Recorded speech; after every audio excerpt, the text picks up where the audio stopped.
morning, welcome to another beautiful day here. Look at this, just looking directly at the sun right now. Done my sun meditation. So our topic today is going to be the immune system and a little bit of its connection to our journey. So I'm sure most of you understand what the immune system is, and those of you in the medical arena will have a broader knowledge of that, of course. I'm just going to break that down a wee bit in terms of your journey, your life journey, that is. And I'm not going to tell you everything about what it does. However, it is poignant because the nature of the immune system is also very, very helpful in terms of understanding ourselves, what dependencies it may have. The things that we observe. And that's what we're talking about, observing the immune system and what that means. So most of you understand what the immune system is. It's a mechanism that's inside of you that actually protects you. Now, isn't that a great thing? I mean, without the immune system, possibly a lot of who are on the planet might not be there. It's just food for thought, isn't it? But it also protects you in your day-to-day. So you might cut your finger or something. What's going to happen?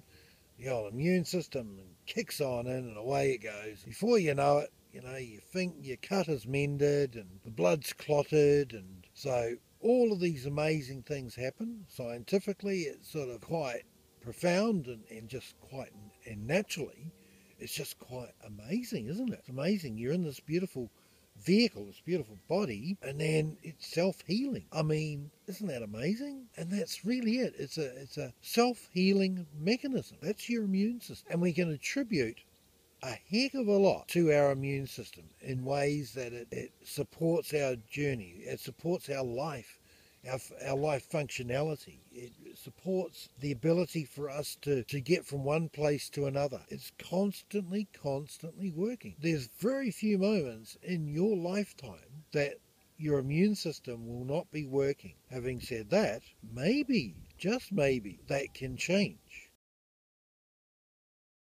So perceiving the nature of your immune system and what it does and how it supports you, what do you think would happen if there was no immune system? And is that at all possible? Is that at all something that's going to happen in your lifetime? So what would that change be? And how will that change take place? And what would be the cause of that change? And how would we survive if there was a change to our immune system and it didn't work? Well, that's the future.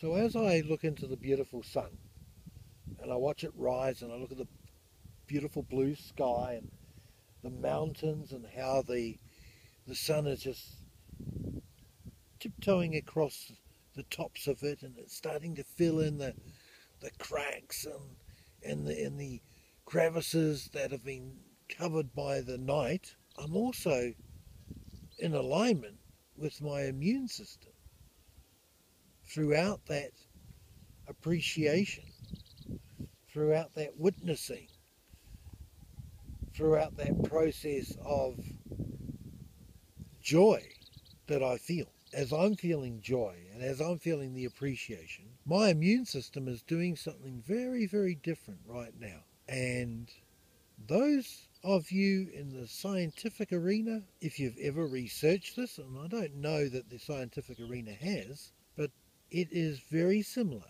and if not the same, to what Dr. Emoto would pronounce in terms of influencing water. And again, I point out that we are 70% water. So if our joy and our vibration is raised in appreciation, then is not our body raised in that same vibration?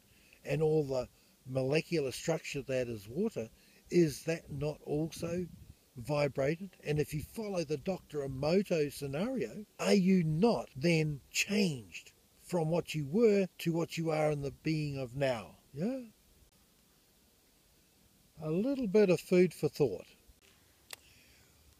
Well, back from the adventure of looking for an eagle feather, which turned up nothing, but it was an enjoyable little trek.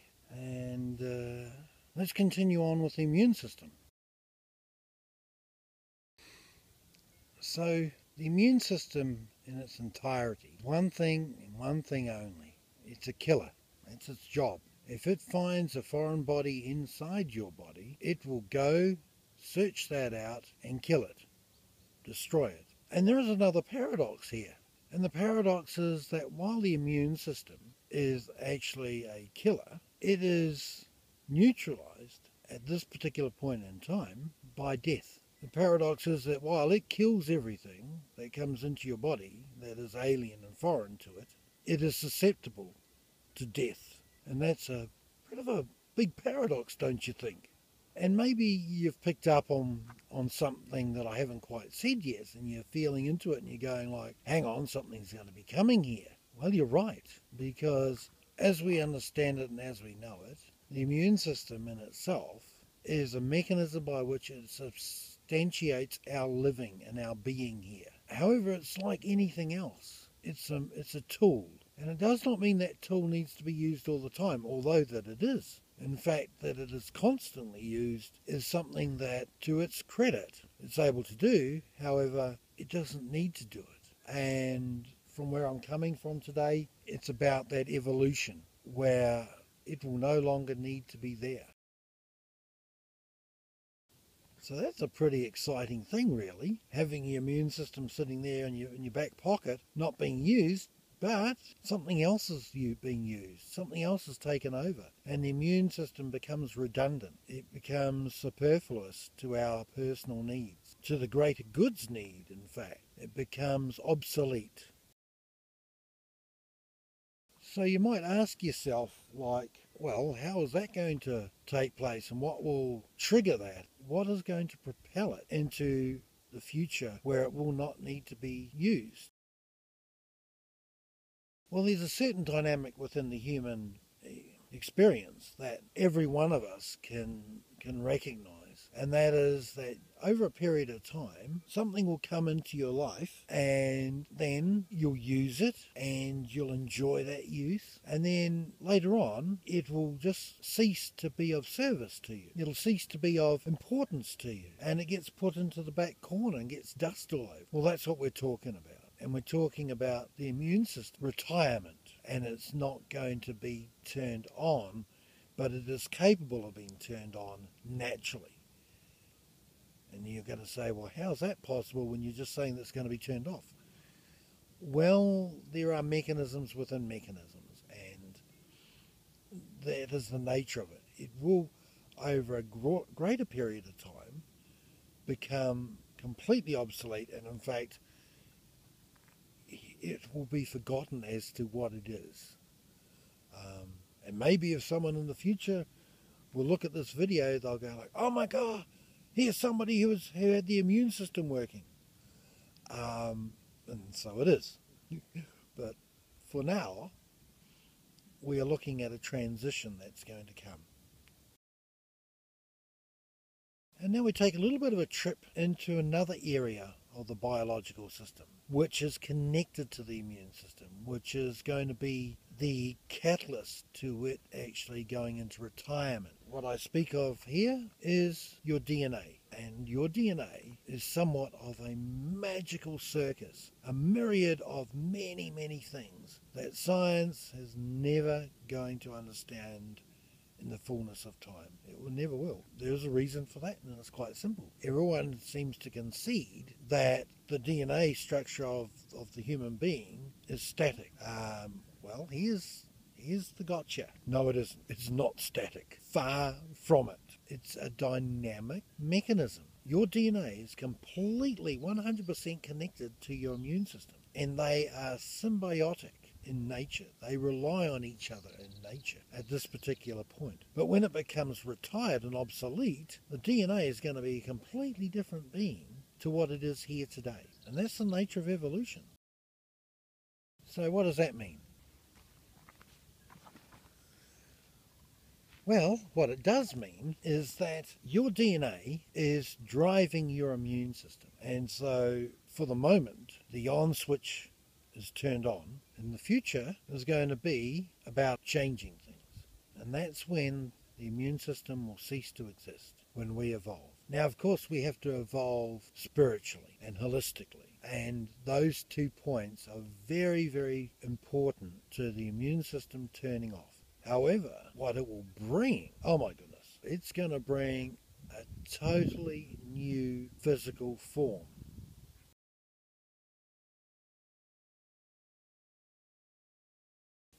We have basically remapped consciousness. We will remap consciousness. And the immune system, it can be turned off. And we will have evolved. We will evolve to a greater point of ability, a greater ability of who we are. We will rise to heights that you can't even imagine and believe. So your immune system, I would like you to look at as an old paradigm. And what it means, this video is actually very controversial by the nature of me just saying that, because Big Pharma, it's obsolete too. It is completely 100% obsolete. Personally, I see it as having done its job. Big Pharma has done its job, and now it's time to change. And that's the nature of our evolution. We are going through it now. Well, I hope that helps. I'm going to leave it there and then look at your DNA and the interconnectedness between the immune system and the DNA. And that without the DNA trigger turned on, the immune system would not be active. And you'll suddenly realize, and science will realize, the power of this. And so how to turn it off? Well, you can do it with drugs, I'm sure. They could manipulate a drug that would turn it off, but it would still make you susceptible to all the bugs and viruses and things that are around. But that's not what we're talking about.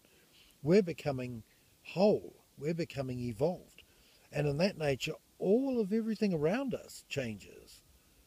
So the immune system is not needed. So if you cut yourself, there won't be anything such as a Band-Aid or an aspirin or an antibiotic. It won't exist, because you'll self-heal within a split second. Superman, Superwoman powers, if you like. But it's a natural power. It's absolutely 100 billion% in your DNA already. And science can't keep up with this. Our DNA is evolving so quickly that they might map it today, but tomorrow they've got to go through the whole process again. And they will never ever understand how it works. They'll understand nuggets of it, nuggets of gold in it, that will be beneficial for us to know. But when we evolve into a higher species, those sort of things, they won't be important.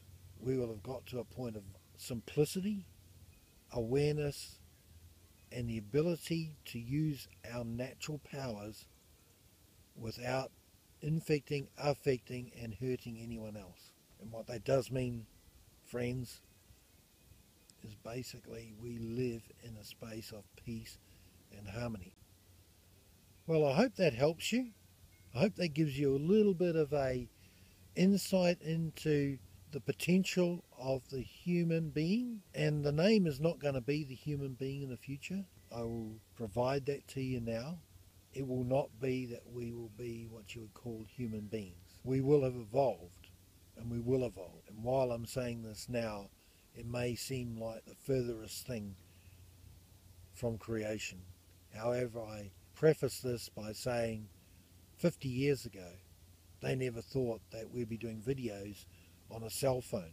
And so it would be like black magic. It would be like aliens coming to the world with a telephone. Well, in 50 years, given the potentiality of the goodness inside the human experience, we will still be here and we will continue.